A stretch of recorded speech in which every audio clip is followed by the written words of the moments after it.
हर हर महादेव। हमने पहली प्रस्तुति में जाना था कि रुद्रदेव के अंतर्ध्यान हो जाने पर हिमालय राज अपने मन में गहरे पश्चाताप से व्याकुल थे। तभी भगवान शिव की कृपा से सब ऋषि उनके यहाँ पहुँचे और उन्हें उचित परामर्श दिया। उसके बाद हिमालय राज ने अपने सगे संबंधियों से विचार विमर्श करके पुरोहित गर्गाचार्य से शुभ मुहूर्त निकलवाया और विवाह की लग्न पत्रिका बनवाकर भगवान शिव के पास भिजवाई। परमेश्वर ने अत्यंत प्रसन्न होकर अपने कर कमलों से लग्न पत्रिका स्वीकार की और आए हुए सभी अतिथियों का पूर्ण मान सम्मान के साथ आदर सत्कार किया।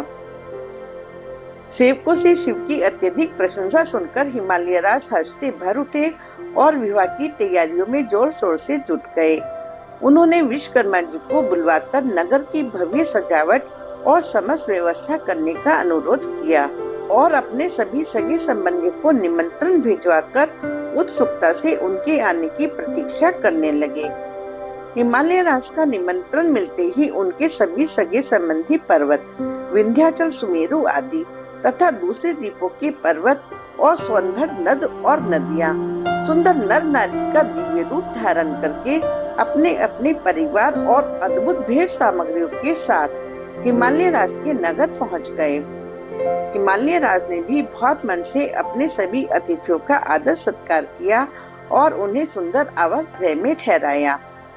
इधर कैलाश पर आनंद मग्न रुद्रदेव ने देव ऋषि नारद को बुलवाकर कहा, हे नारद, मैं देवी पार्वती के साथ विवाह करने जा रहा हूँ। आप ब्रह्मा, विष्णु, इंद्र सहित समस्त देवताओं को आमंत्रित करें। नारद जी से निमंत्रण पाते ही ब्रह्मा, विष्णु, इंद्र आदि समस्त देवगण, ऋषि, मुनि, सिद्ध, यक्ष, किन्नर, नाग, अप्सराएं और देवांगनाएं अपने अपने दलों सहित कैलाश पहुंच गए। महादेव ने उन सभी का आत्मीय भाव से स्वागत किया और वो सभी मिलकर उनके कार्य को अपना समझकर करने लगे। तभी शिव तत्व के श्रेष्ठ ज्ञाता भगवान श्री हरि महादेव से बोले, हे महादेव, लोक में विवाह संस्कार की मर्यादा और परंपरा की स्थापना हेतु आप गृह सूत्र विधि से विवाह करें, क्योंकि आपके विवाह के पश्चात यही विधि संपूर्ण लोक में प्रचलित हो जाएगी। और महादेव मान गए।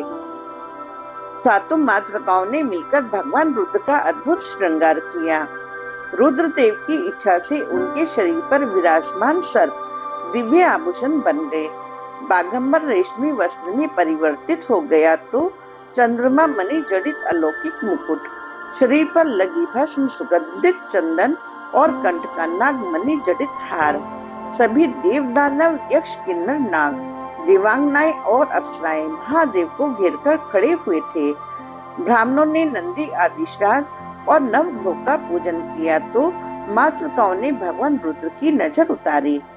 श्री हरि विष्णु के परामर्श अनुसार विवाह की वैदिक रस्में पूरी करने के पश्चात परमेश्वर रुद्र शुद्ध स्फटिक के समान श्वेतवन धर्म स्वरूप वृषभ पर सवार हुए, जिसे वेदों, शास्त्रों तथा महर्षियों ने धर्म कहा है।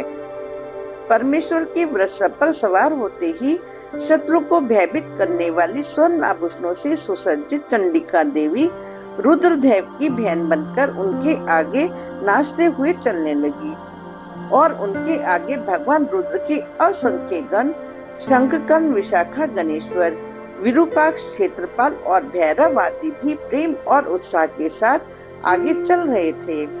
बरात के नगर के पास पहुंचते ही भगवान रुद्र की सहमति से भगवान विष्णु ने हिमालय राज को सूचित करने के लिए देव ऋषि नारद को उनके पास भेजा। देव ऋषि नारद वहाँ सभी देवताओं के बने हुए कृत्रिम लोक को और उनमें बनी उनकी और उनके गणों की कृत्रिम मूर्तियों को देखकर भ्रम में पड़ गए। पर अगले ही पल नारद ऋषि समझ गए, यह सब तो विश्वकर्मा जी का कौशल है। हिमालय राज अपने सगे संबंधियों के साथ बारात का स्वागत करने के लिए पहुंचे तो रुद्रदेव का सुंदर रूप और ऐश्वर्य देखकर दंग रह गए। चारों ओर समस्त देवताओं की सेनाओं के मध्य सुंदर वृषभ पर रुद्रदेव आरूढ़ थे।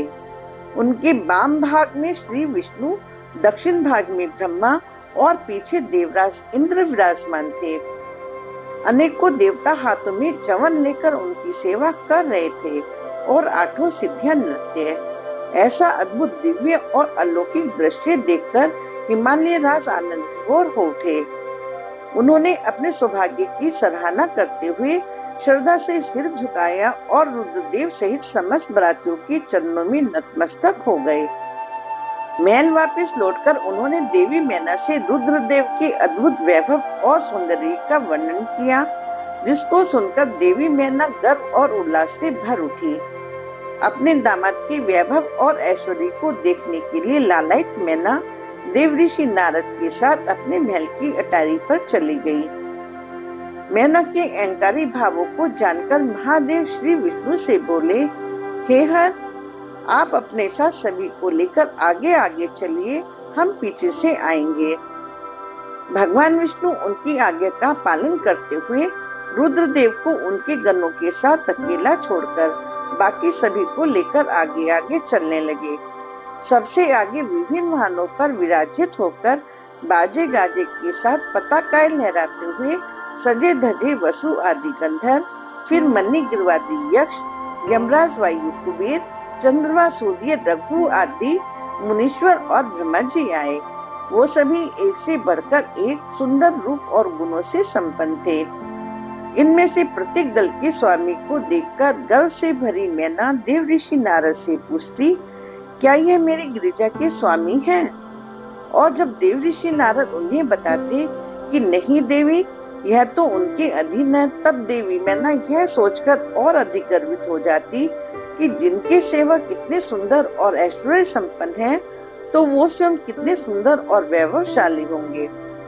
सबसे बाद में संपूर्ण शोभा से संपन्न, अलौकिक प्रभा पूर्ण से प्रकाशमान, करोड़ों कामदेवों को तिरस्कृत करने वाले भगवान विष्णु को देखते ही मैना पूरे विश्वास से बोल पड़ी, ये तो अवश्य ही मेरी पुत्री शिवा के पति साक्षात भगवान शिव हैं, इसमें संशय नहीं। लेकिन लीला करने में कुशल देवऋषि नारद ने देवी मैना को बताया, यह आपकी पुत्री शिवा के पति नहीं, अपितु भगवान श्री केशव हरि है, जो भगवान शंकर के संपूर्ण कार्यों के अधिपति तथा उनके सबसे प्रिय हैं। पार्वती के पति भगवान शिव इनसे भी बढ़कर हैं, जिनकी शोभा का वर्णन मैं नहीं कर सकता, क्योंकि वो भगवान शिव संपूर्ण ब्रह्मांड के अधिपति, सबके सर्वेश्वर तथा स्वयं प्रकाश हैं। जिसको सुनकर देवी मैना ने अपनी पुत्री काली को महान धन वैभव से संपन्न सौभाग्यवती तथा तीनों कुलों के लिए सुखदायिनी माना। अपने और अपनी पुत्री के भाग्य पर इतराती हुई मैना स्वयं से बोली, जिन जिन अत्यंत तेजस्वी देवताओं और देवेश्वरों का मैंने दर्शन किया है, उन सबके जो स्वामी हैं वही मेरी पुत्री के पति होंगे। इससे बढ़कर गौरव और क्या हो सकता है। ऐसा सोचते सोचते देवी मैना का गर्वित मन अहंकार से भर उठा। भगवान शिव, जिनको अहंकार बिल्कुल पसंद नहीं, अब वो देवी मैना का अहंकार कैसे तोड़ेंगे, देखेंगे अगली प्रस्तुति में। हर हर महादेव, जय मां जगजननी।